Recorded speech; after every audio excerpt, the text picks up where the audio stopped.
आप भागवत जी पढ़ लीजिए, हमारे पुराणों में तो बड़ी विस्तार से व्याख्या है। ये जो सौर मंडल है, इससे नीचे 7 पताल है, और उन 7 पतालों से भी नीचे अंतिम छोर इस ब्रह्मांड का, ब्रह्मांड एक नहीं है, अनंत अनंत ब्रह्मांड है। मैं एक ब्रह्मांड की बात कर रहा हूँ। ब्रह्मांड के सबसे नीचे क्षीर सागर है, क्षीर सागर के ऊपर फिर 7 लोक हैं, और ये फिर 8वां पृथ्वी लोक है, और 6 ऊपर हैं, वह लोक, स्वलोक जिसको स्वर्ग कहते हैं, महरलोक, जनलोक, तपलोक और ब्रह्मलोक। 6 ऊपर है और 7 नीचे। ये हो गए 13, और 14वां जहां हम रह रहे हैं सौरमंडल, मृत्युलोक।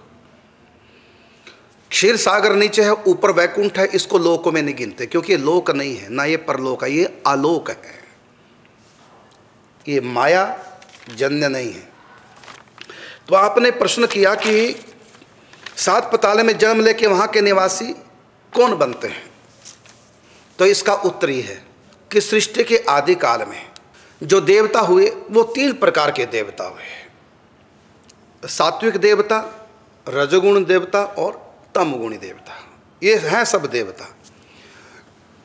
तो जो सत्वगुणी देवता है वो ब्रह्मलोक में, महरलोक, जनलोक, तपलोक में, ये 4 लोक है सत्वगुणी देवताओं के लिए।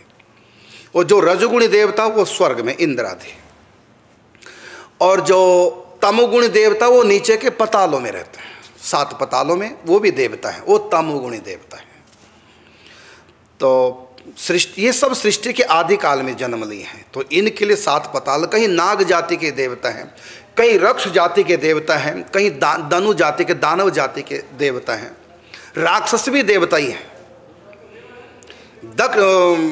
कश्यप ऋषि के जितनी भी संतानें हैं, कश्यप ऋषि मनुष्य नहीं थे, देवता थे। देवऋषि नारद जी मनुष्य नहीं है, देवता है। अत्रि ऋषि, अंगिरा, पुलस, पुलह, क्रतु, भृगु, वशिष्ठ आदि ये मनुष्य नहीं थे, ये सब देवता थे। ये सात्विक देवता हैं, इसलिए इनको सबको देव ऋषि कहते हैं, सात्विक देवता हैं। और एक होते हैं रजोगुण देवता, इंद्र आदि। ये इंद्र आदि किसकी, ये भी कश्यप की संतानें हैं, और ये ब्रह्मा जी की संतानें हैं जो मैंने गिनाई। तो सात्विक जो देवता हैं वो सृष्टि की आदि काल में ऋषियों के संतों के रूप में जन्म लेते हैं, ब्रह्मा जी के मानसिक पुत्र। तो ये इनके लिए अलग लोक भी हैं, महरलोक, जनलोक, तपलोक आदि, और कुछ ब्रह्मलोक में भी रहते हैं। तो ये है सात्विक देवता। और रजगुणी और तमोगुणी ये कश्यप की संतानें हैं। जो सत्वगुणी देवता हैं वो अदिति की संतान है। कश्यप की अनेक पत्नी है, उसमें एक है अदिति। अदिति से देवता पैदा हुए, सूर्य आदि सब उन्हीं की संतानें हैं, देवता आदि सब। और एक उनकी पत्नी थी दनु, जिससे संतानें दानव कहलाई। एक उनकी पत्नी थी रक्ष, जिससे राक्षस कहलाए।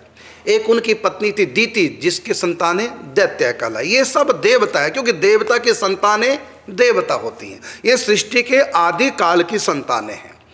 तो सृष्टि से पहले प्रलय, प्रलय से पहले की जो सृष्टि थी उसमें 3 प्रकार के लोग थे, तमोगुणी, सत्वगुणी और रजोगुणी, 3 प्रकार के होते हैं।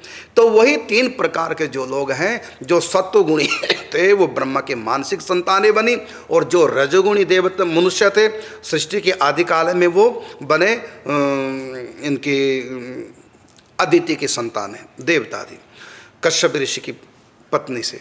और जो तमोगुणी थे वो बन गए, कोई कद्रु की संतान बनी, तो कोई रक्ष की। कद्रु के संतान सारे नाग जितने हैं जहरीले, सब कद्रु की संतानें हैं। ये तमोगुण प्रधान होते हैं, इसलिए ये सब नीचे रहते हैं पतालों में। और राक्षस, रक्ष पत्नी से राक्षस, दनु पत्नी से दानव, और दीति नाम की पत्नी से दैत्य, और बनीता नाम की पत्नी से गरुड़ आदि। ये गुणातीत हुए हैं, है ना। तो बनीता से जो पैदा हुए वो गुणातीत, रजोगुण नहीं, तमोगुण नहीं, सत्वगुण नहीं, बल्कि गुणातीत, जैसे गरुड़, इसलिए भगवान के वाहन बन गए। तो ये बनीता से हुए। तो इस प्रकार ये जो देवियां थी और इनके पति सब के कश्यप ऋषि, तो उससे 2 प्रकार के संतानें हुई, तमोगुणी और रजोगुणी। तो तमोगुणी जो संतानें थी उसमें नाग जाति, दानव जाति, राक्षस जाति और असुर जिनको कहते हैं दैत्य के दैत्य, इन सब के लिए नीचे पाताल 7 बनाए गए, अलग अलग पूर्व जन्म के अधिकार से। पूर्व जन्म में इन्होंने पुण्य बहुत किए थे, भक्ति नहीं की लेकिन पुण्य बहुत किए थे। तमगुणी लोग भी पुण्य करते हैं, ऐसी बात नहीं, रजोगुणी भी पुण्य करते हैं, सत्वगुण भी पुण्य करते हैं। सत्वगुणी अधिकतर भक्ति भावना में ज़्यादा होते हैं। लेकिन कुछ लोग होते हैं जो कहते हैं कि क्या करना, भक्ति करके बस अच्छे कर्म करो। वो भगवान की भक्ति तो नहीं करते लेकिन अच्छे कर्म करते, ऐसे भी लोग हैं। और कुछ लोग ऐसे में जो कहते तो हैं क्या करना, शंकर जी को दूध चढ़ा के किसी गरीब को पिला देना, वो गरीब को भी नहीं पिलाते, वो किसी को नहीं मानते, खाली कह देते हैं। तो कुछ ऐसे भी लोग हैं कि जो भगवान की भक्ति तो नहीं करते, उनका मानना ही है कि अच्छे कर्म करो, क्यों भक्ति में समय खराब करें।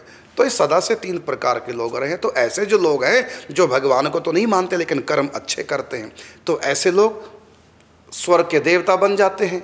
यदि बुरी प्रवृत्ति वाले लोग हैं, और ऐसे बहुत लोग शराबी भी, कबाबी भी, गंदे काम करने वाले भी यही बोलते हैं भक्ति क्या करनी, बस अच्छे कर्म करो, और बीच बीच में अच्छे कर्म भी कर देते हैं। तो ऐसे लोग राक्षस होते हैं, लेकिन इनको सुख भी मिलता है, क्यों, क्योंकि इन्होंने कर्म भी अच्छे करके।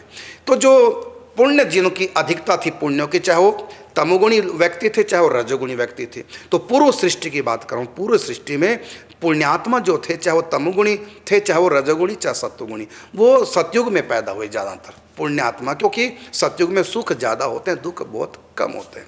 और जो पापी ज़्यादा थे वो सब के सब ब्रह्मा ने कलयुग में पैदा किए, इसलिए कलयुग में दुख ज़्यादा है। गरीब हो तब भी दुख, अमीर हैं तब भी दुख, शादी होगी तब भी दुख, नहीं हुई तब भी दुख, नौकरी नहीं मिली तब भी दुख, मिल गई तब भी परेशानियाँ, सर पे बोझ बैठा वो टॉर्चर करता है। तो यहाँ दुखी है कलयुग में। तो कलयुग में अधिकतर वो आत्माएं ब्रह्मा के अंदर से निकल कर पैदा होती हैं, पूर्व की सृष्टि की, जिन्होंने पाप अधिक रखे, वही, इसलिए दुख सबको उठाने पड़ते हैं। तो आपका प्रश्न था कि 7 पातालों में कौन कौन रहते हो, मैंने बताया ये सब कश्यप ऋषि के संतान हैं जो तमोगुणी थे लेकिन कर्म अच्छे किए थे, तमोगुणी में रह के वो सब सृष्टि के आदिकाल में हुए।